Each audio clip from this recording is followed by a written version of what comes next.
So this is not recorded till now. We will just do the revision maybe in the end again. So we were discussing the 10 topics, how they are connected. First topic is connected, that it is talking about creation. Creation is that when it is talking about creation, how it is connected to the 10th topic, that is it is connected in the sense that Lord is beyond creation. And the second topic is about secondary creation.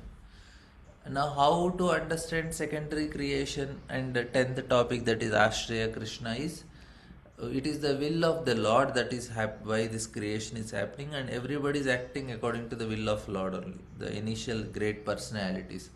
So apparently there will look some mistakes in the actions, but we should know it is the will of the Lord, that's why it is happening. So we see the example of Kashyapa and Diti.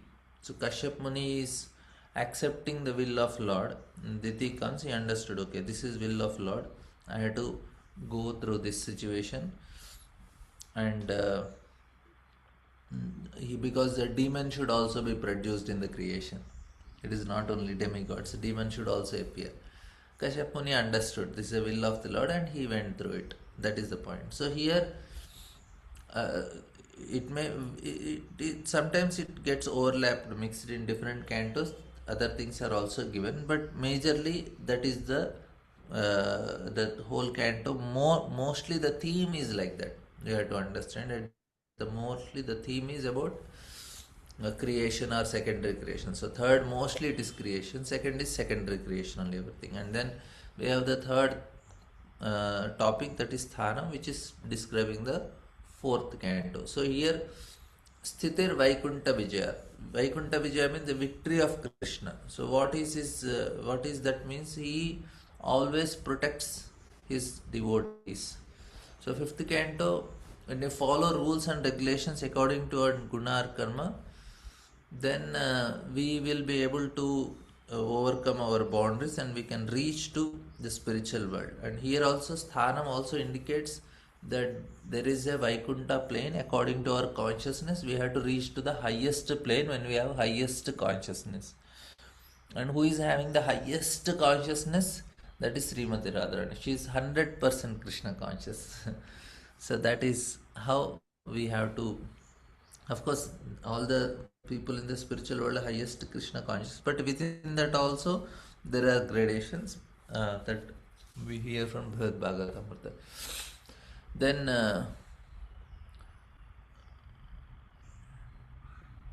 now here then we have Priyavrata is undue detachment, and whereas his son Agnidhara is undue attachment. So there are the two examples of undue attachment and detachment, and we can see that's actually what happens. Of course, another point we were discussing, Vaikunta Vijaya means Lord never forgets his devotees.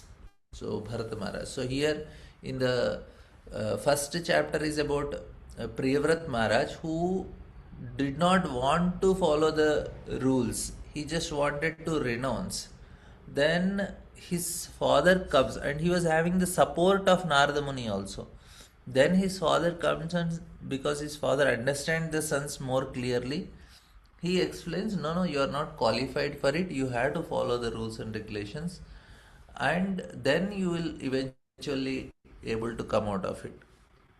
And so the both growth was internal and external growth we could see. Because of him, he made all the metaphysical boundaries, the seven oceans, seven islands, which are inaccessible to each other. Why they are inaccessible? Because it is not based on physical boundaries. That's why it is inaccessible. If I want to access, I have to grow. Like Narada Muni has access for everything. If you have to travel, it takes quite a long time according to the distance that is given. But how Narada Muni is just traveling here, there without wasting much time? Because it is consciousness. If you are in a higher consciousness, you can go. But here we have earthly consciousness, we cannot go up also, down also. We are stuck in there. We just have to change the consciousness. We may say, I have better consciousness than the people in the lower planetary system. but we don't have access for it, because the consciousness of demons we have to develop, then we can go to Sutal Loka like that. Of course, Bali Maharaj is exception. And then Maharaj Agnidhara, he was having a desire for Purva Chitti. Sorry, yeah. And then he wanted to marry her. So that is what we discussed. And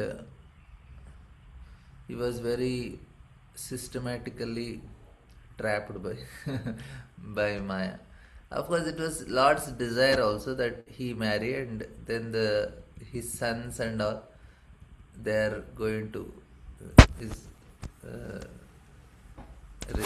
his.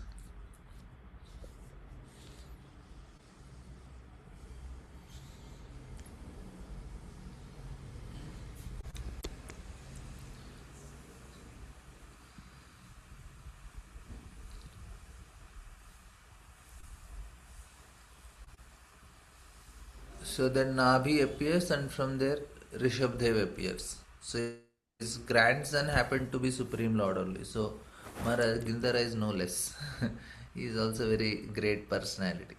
Only thing is the way he performed was different. He is having all material desires. But his name is mentioned in Bhagavatam. That means he must be a great personality.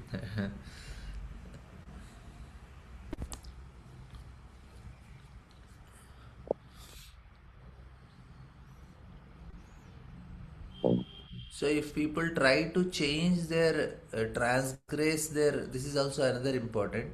Now people are trying to change their color, change their gender, but actually the result is hellish suffering only, because we are trying to boundaries we are crossing. We have to respect our boundaries. We have to obey the according to laws which are given. Then we will not suffer. We transgress. We create special types of hell that are given in this fifth canto and in the last part. So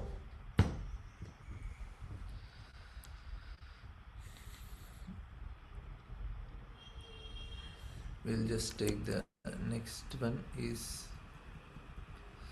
the teachings of Rishabdev comes, and then final days of Rishabdev. So these are very nice things. We'll just add few points to it, then we can take. This is a overview of the fifth canto only, but what exactly we have to learn from the fifth canto that we are discussing. And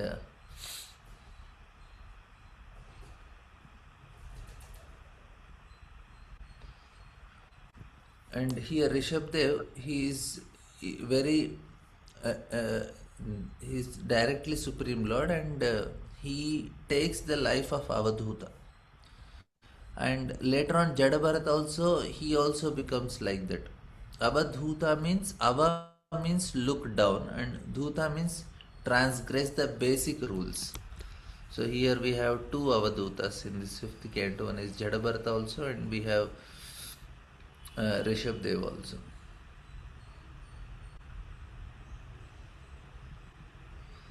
And then Rishabdev instructs, the core teaching is Tapo Divyam. This is the most important thing. Human life is meant for divine austerities, not for enjoyment. And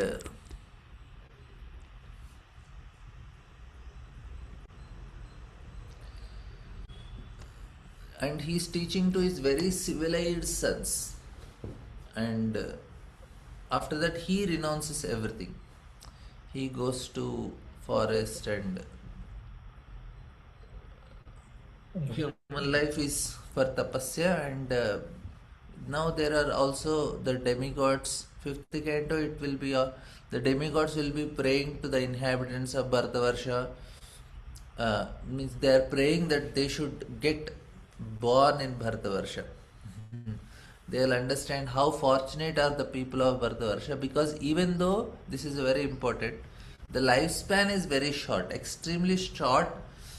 Within this short life, we will be able to fulfill the mission of human life. We will be able to understand everything will be able to perform these austerities. And these austerities are actually very nice because they are enlivening the soul. So if we always try to enjoy, it is very burdensome. So those people who try to enjoy, they become so morose, so depressed. That's the side effect of enjoyment. What is that? Depression, and uh, there is all other anxieties. But those people who live happily within the boundaries and try to perform appropriate austerities, it's not dry austerities, because austerities outside the boundary are also not very good. Whatever is set for us, we have to do that much austerities. We are given by our acharyas, and that much only, and according to our adhikar we should do. If I say, okay, I'll renounce everything and go to Vrindavan and stay, that is not within our outside our boundary. We are not fit for it. Somebody is fit, they can do it. Uh, Otherwise, it is not possible. So austerities, uh, then we become very enlivened, and it is the essence actually.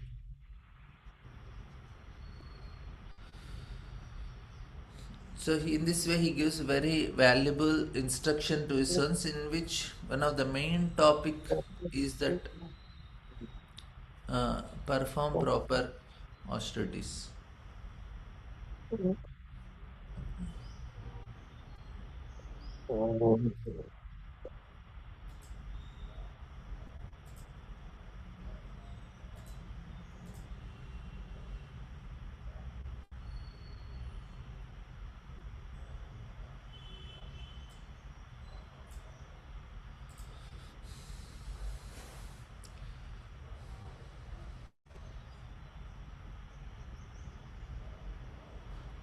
And next chapter is telling about there is the topic about how this Jainism has come because of Maharaj Arhat and other things, and because of which the new religion was created. Now, even though it is like if it only creates if aikantikir harer bhakti utpateva kalpate shruti smriti puranadi pancharatri vidim vina aikantikir harer bhakti, we have to go according to the shastras only, otherwise we create only commotion like this. And then Rishabh, so even though externally they may seem very renounced, but the goal of their life is to become God. So that's why it is icon. It is utpate eva kalpate. They are not understanding how dangerous it is, this philosophy. So there is a gradual evolution, and if you became Jain, we ultimately will become Arhat, and then there is ultimately they want to become God. You will become Narayana. So this is their philosophy. They create their own universe and they will be their own Narayana. So this is because whoever rejects Vedas, they are all Pashandis, they are Nastikas. Even though whatever externally or superficially life looks very pure, please try to understand this concept. It may look very pure, but it is all bogus. This should be understood. It is ultimately it is not beneficial to the soul actually. It is counterproductive. It is very degrading for the soul because it creates a huge pride within. And other instead of that, if there is a honest grihasthana, he is much better than all these Jain renouncers, because external renunciation without understanding, and it is condemnation atheism. The point here is that it is creating pride.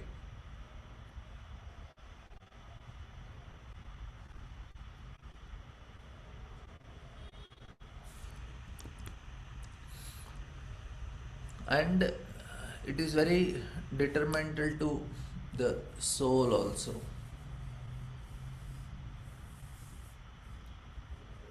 Degrading.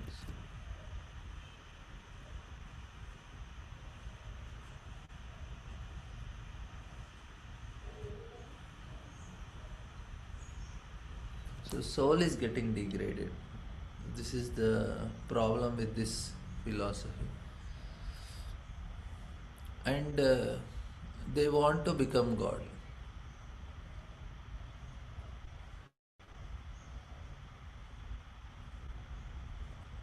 Now, instead of doing this and becoming proud, better is that they, the honest grihastha is better than a austere Jain follower. So, if a person is following rules within his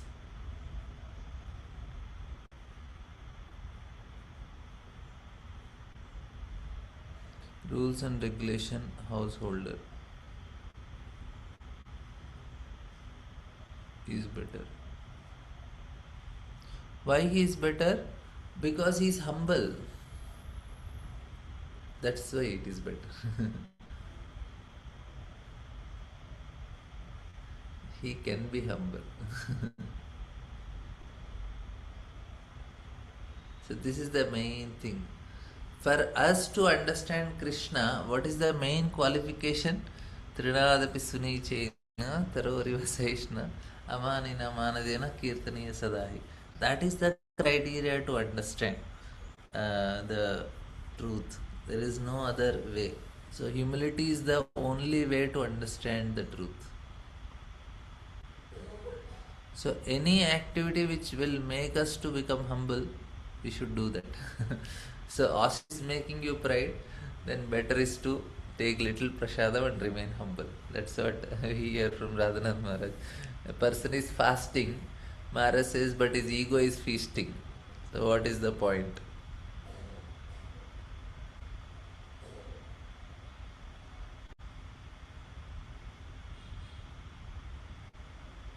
So it is that is not the way to do the things. So Maharaj says better eat and remain humble, because that is the way to understand. So here this they are plucking the very austere. They pluck all the hair with their own hands, and they don't take any vehicle. They are walking and whatnot they do. But what is the point if you are not becoming humble?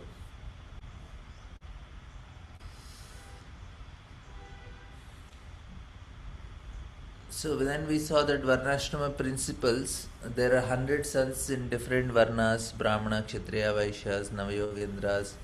So because proof of nature is, this is, it is not based on birth, it is based on the qualities. So father is same, but you have different sons, different natures. So that is the proof that.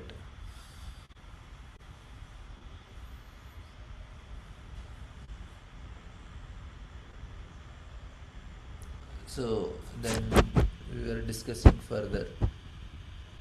So here the laws of nature according to our psychophysical nature we have to follow, we have to obey, and therefore till the 15th chapter, uh, starting for the 7th, the story of Bharat Maharaj described.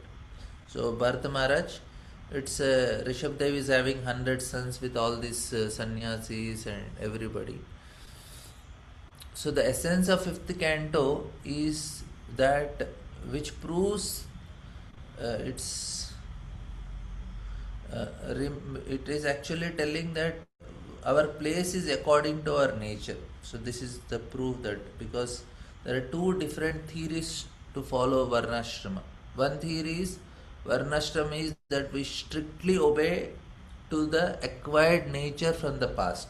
So that is the one system. And another one is we should obey or follow the acquired nature, the nature which we develop in this life also. One is from the past life and this from this life.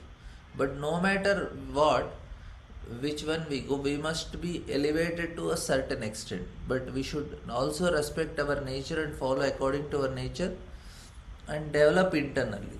So that will be very important teaching. So how to remain within the boundaries, respect the boundaries, at the same time develop internally. So here the activities of Bharata Maharaj is described how he ruled again very properly his kingdom, which was very huge, and how he performed sacrifices. He did everything, and then ultimately he retired from the family life. So externally it may look that he did everything properly. He did not try to jump ahead or jump over, but he did not try to transgress the rules. He was following all the rules. He renounced everything, and then he started staying in the forest. Still there was some problem. so So past life guna and karma comes because of from the birth. There are certain things that we have come from the past life. Some things we have acquired from this life also. When we are small, we are trying to develop certain nature in us.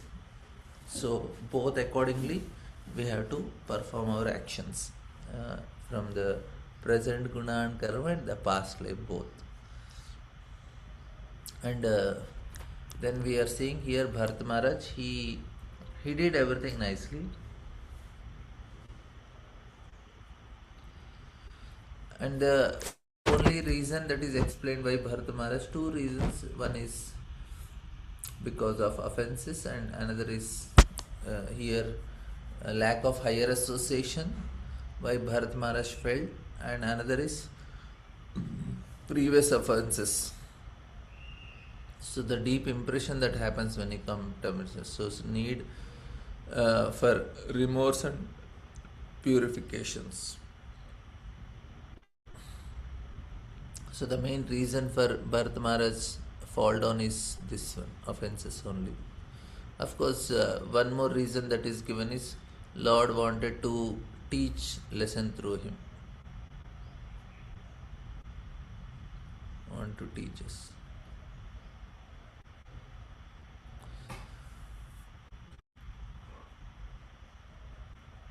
So that is another reason. Now we see that Varnashrama and freedom from lust. So this is another thing that we understand from here. And what happens is from within our life we have there all these conditionings are there, because by following these rules and regulations it will be useful, otherwise it is useless. What happens is Varnashram dharma will not give us bhakti. That is also very important to understand. It can only give pious credit. So Varnashram is designed in such a way so that human beings would follow the nature, but at the same time have the facility to associate with those who are the higher nature. And that's one of the reasons people, they are not able to progress, even if they are don't have they are very nicely following rules and regulations. They are not getting sadhu sangha. You see how rare is the sadhu sangha. And here also Bharat Maharaj did not get sadhu sangha, so he also had to face some problem.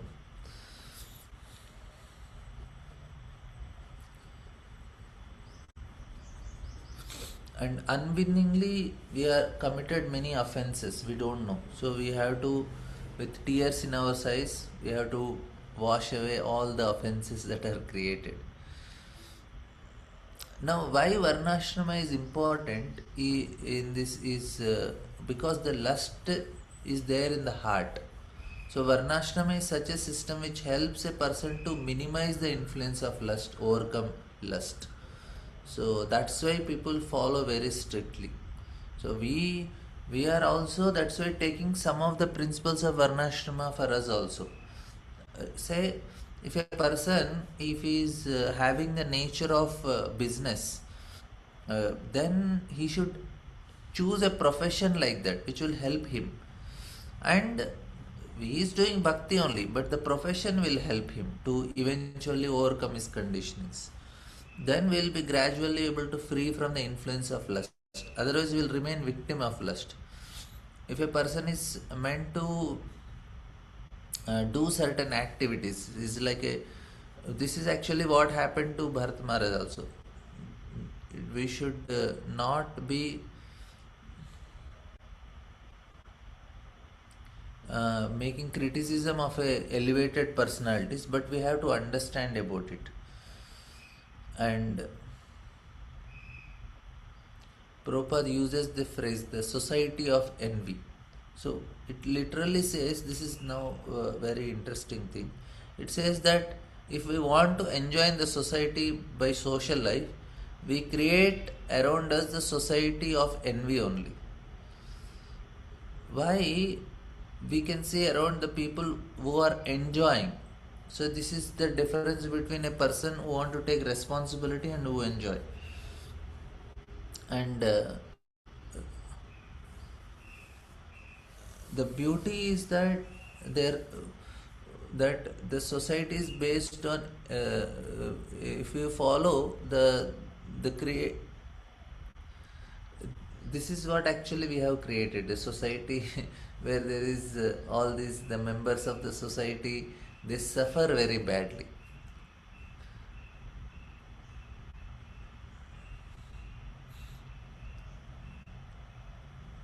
Now if people who are therefore, what is varnashrama? Varnashrama society is devoid of envy. So this we have discussed previously also. There is no revolutions in the Vedic culture. The first thing, it started French Revolution, then there was Russian Revolution, American Revolution. There are so many revolutions in the world. But when it comes to Vedic culture, there was never a revolution because it's a society of non-envy. It's not the society which is divided according to some medieval rules. The details of dharma can differ greatly. Details of dharma, they are different in different areas within India also. South India there is one rule, North India another rule. But the principle is that society is without envy. You are understanding? So this is the most important thing.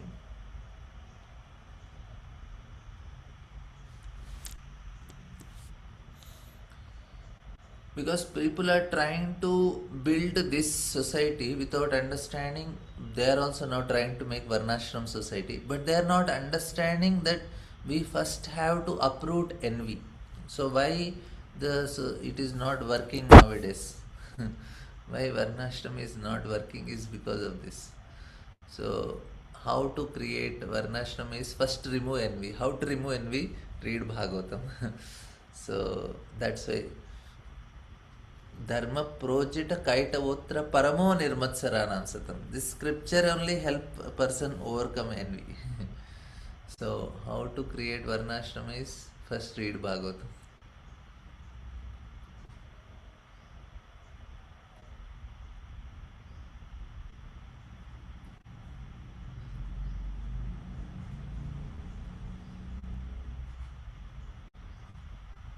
So we have to free from envy.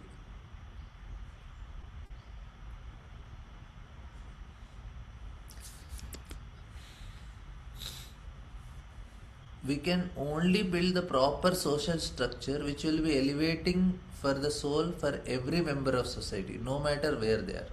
If there is no envy in the interaction of people, then it is possible. Otherwise, what happens now? Even people are creating some communities here and there, but they are getting exploited, and people want to run away from that society.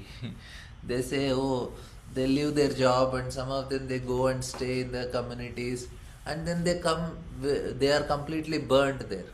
Why it happened? Because it was not free from envy. It's only exploitation. So it will be Brahmanas will exploit others, Kshatriya will exploit others, Vaishya will exploit others, and ultimately Shudras will suffer.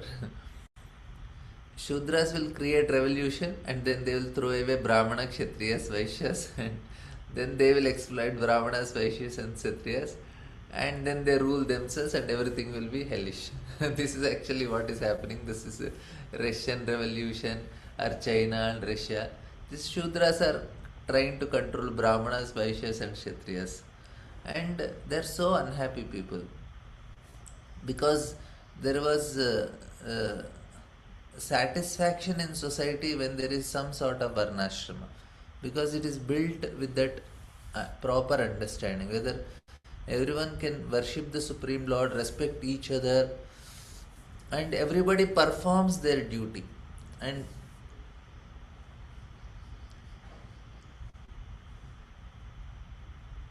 so what happens, even Shudra, if he is performing, he is also given so much respect according to his position. And then a Brahmana who is deviating from his duties. So in improper varnashram system, it is a surrogate varnashram system. Some artificial varnashram system is created where there is full of pride that I am a Brahmana, I am higher than you, and no, see, I have a Brahman thread also. I am second initiated.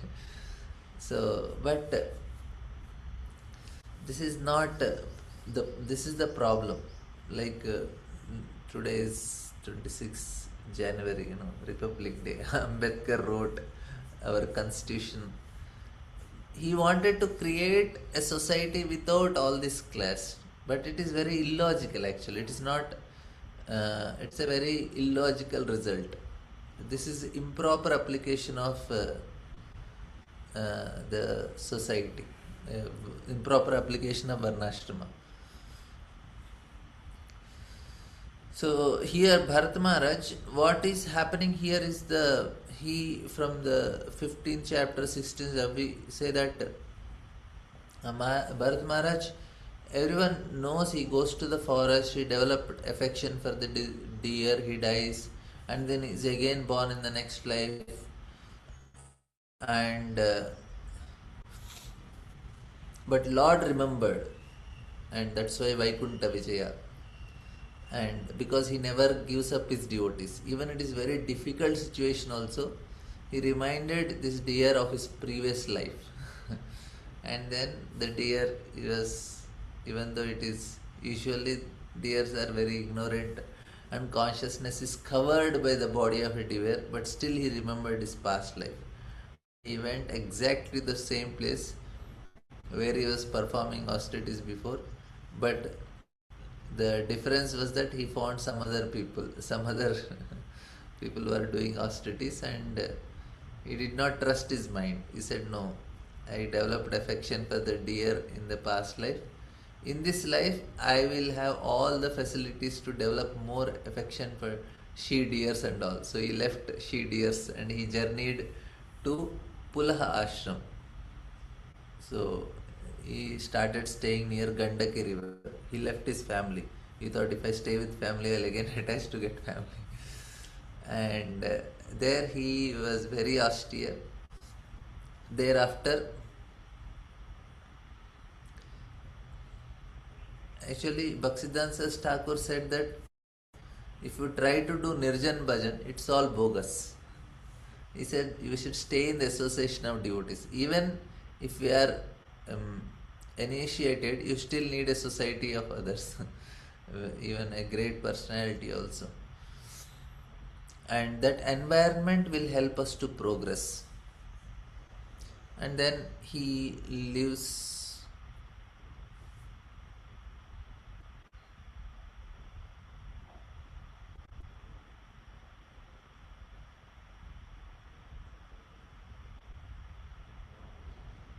Now here it is said that he chanted the holy name and he left his body. So this is the proof that the holy name is transcendental. So even though he is in a body of a deer, but still he could chant Krishna at the time of death. So this is a very important point. So proof that the holy name is transcendental. it is coming, our vocal cord can produce, but deer's vocal cord cannot produce Hare Krishna. Where the holy name is coming? Because it's the mercy of Krishna. It's sound can come through mercy only. Even though I am chanting Hare Krishna every day, but without mercy of Krishna, I cannot chant. It's only I am just making some sound. I am making endeavor to show to Krishna I want to chant. And holy name appears on its own only. So only by the mercy of Krishna, at the last moment of our life, we will be able to chant at least. So because the holy name descends upon us due to our sincerity of purpose. And that's the reason he becomes Jadabharta in next life, and 9, 10, 11, 12, 13, 14, 15. So many chapters, almost 7 chapters of 50th canto. That means half of the first part of 50th canto is description of Jadabharta and his conversation with King Rahugana. And what is the essence of this conversation? That King Rahugana, it's a development of what is there in the previous. That means follow the rules and regulations of Varnashrama. Here, that he was a very pious king. He was actually within the Varnashrama and who actually advocated normal Varnashrama. The whole discussion is actually initiates from the question of Maharaj Rahugana, who said that, okay, your spirit, soul, that's okay. You said that you are not thin, you are not fat, you are not tall, you are not this, you are not that. I am not your master, I am not your servant. That's fine. But that's a spiritual consideration. But we live in a society. In this society, I am a king and you are my palanquin carrier. And in this society, even though the soul does not feel fatigue, the body still feel fatigue. The soul is within the body. The soul feels fatigue. How is that? You are trying to describe this transcendental philosophy, but it does not seem to be practical. So that's actually what is Rahugana's challenge. You are not talking something practical.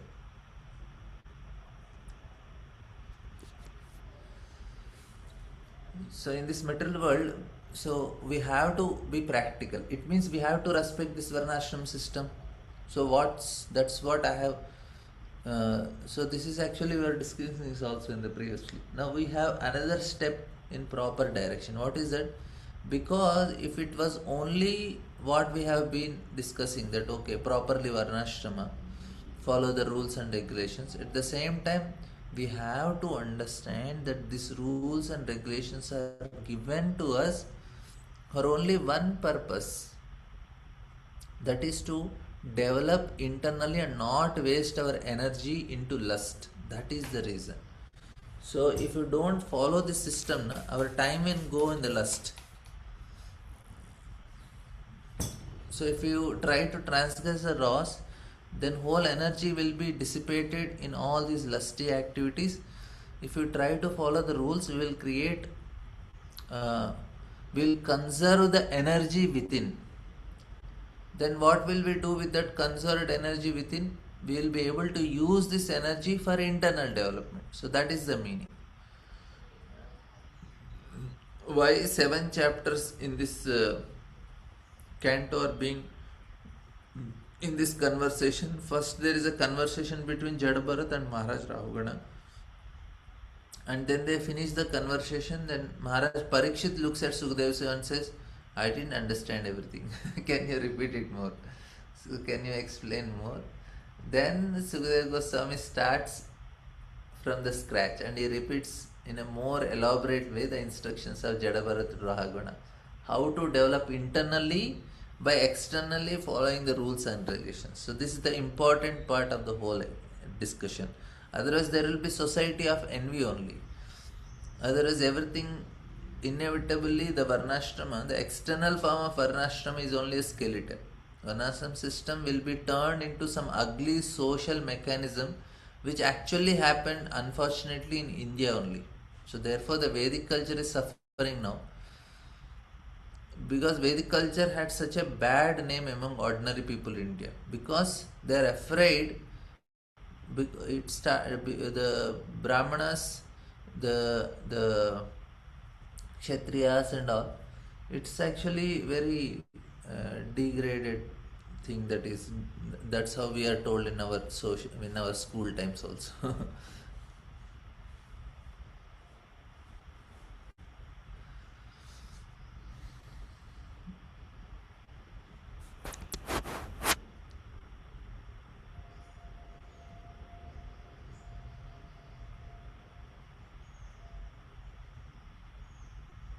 So a few more things I will explain. This is about whole canto. We were just taking a structural understanding. Then maybe tomorrow we'll start the first chapter.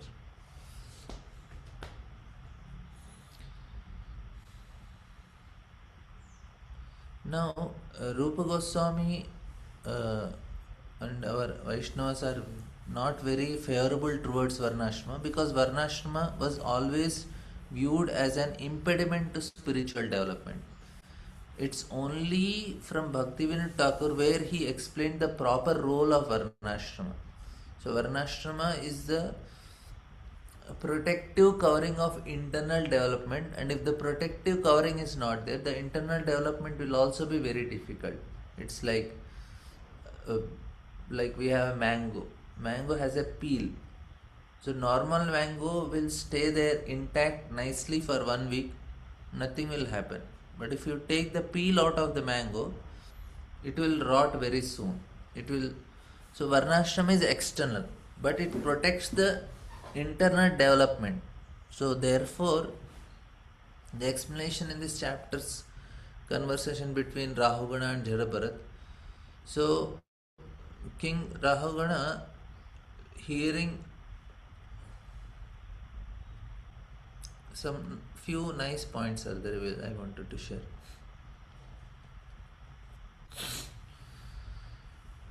So how to combine these two things, how to follow the external and how to develop internal at the same time. So like in the history of Christianity, written by one of the Christian philosopher who is naturally very sympathetic to the Christian area. So he explained his understanding why ultimately Christianity,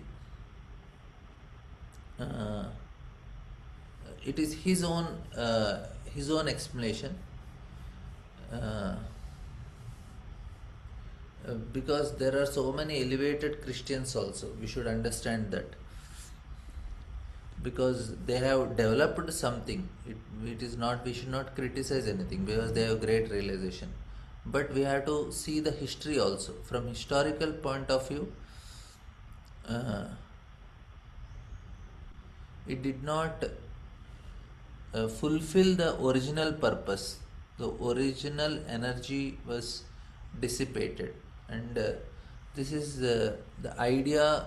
This is one of the Christian persons. He said that the reason for this cause is because the Christians somehow or other were not able to create a spiritual society, the social structure which would facilitate the spiritual development, because the social structure would be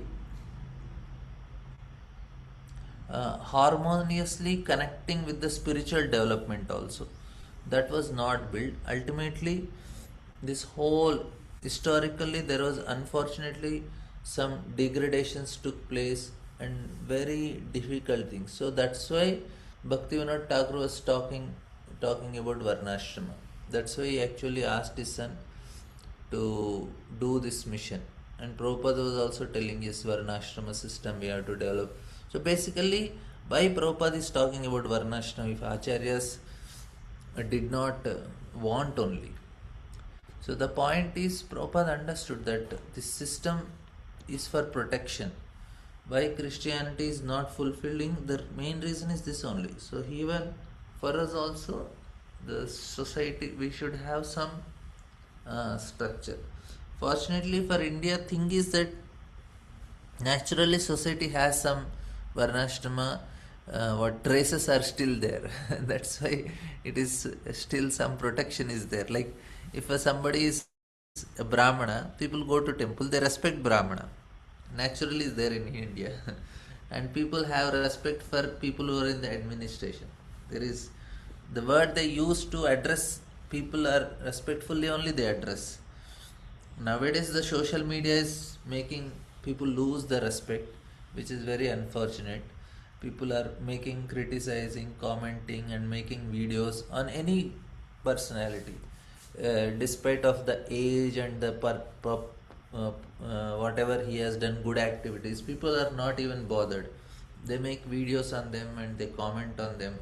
So this is happening nowadays. But otherwise, at least in front of each other they respect. So that culture is there. That is why it is still protected. The children cannot do something very great mischief in front of parents. So that's why Prabhupada spoke about that word will not have come na, if acharyas are completely against this. Why Prabhupada has to use that word hundreds of times, Varnashrama, Varnashrama, Varnashrama. Because he is understanding about what a greater society needs it. That's why Prabhupada said, why we cannot do anything about it because it's too difficult. It's really difficult to do it in a hostile environment. It's difficult because there are so many misconceptions because people are trying to take details of Varnashrama and evaluate these details of Varnashrama and the principles of Varnashrama without understanding the basic principles. What is the basic principle? The basic moral values which is absolutely is ahimsa and honesty, non-violence, purity, truthfulness. So this is actually what is the pillars, the 4 pillars of Varnashrama. And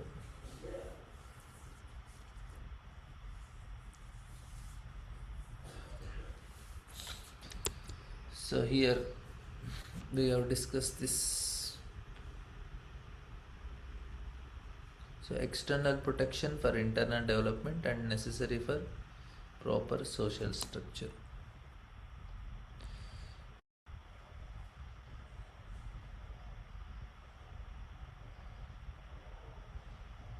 So these are the principles: truthfulness, ahimsa, saucha, tapasya, daya. So these are the principles that are needed. And cardinal moral values. So recognition through inner satisfaction, suffering when transgressed, basis for building Varnashrama.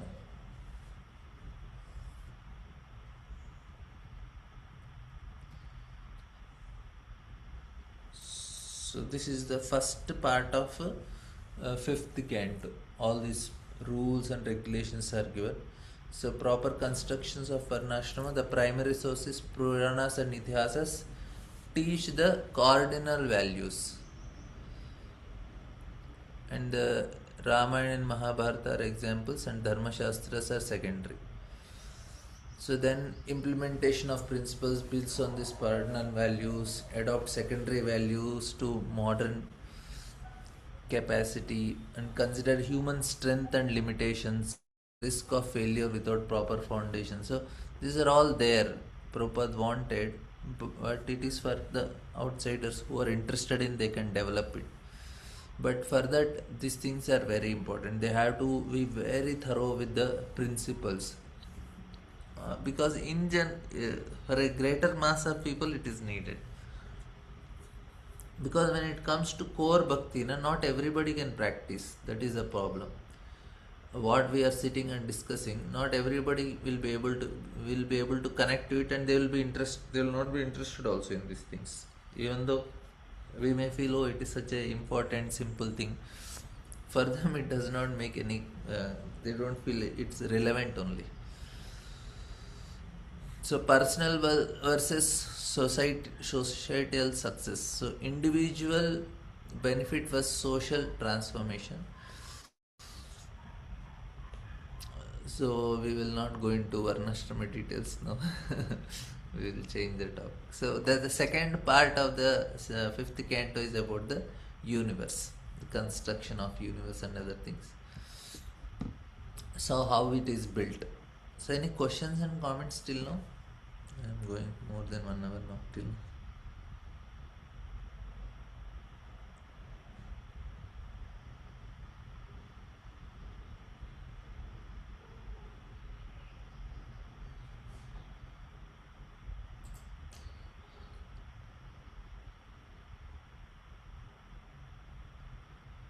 Okay, if there is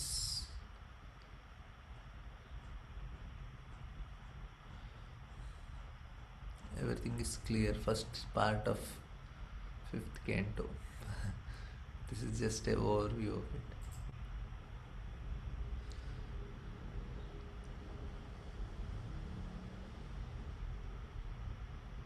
Okay, we'll end then.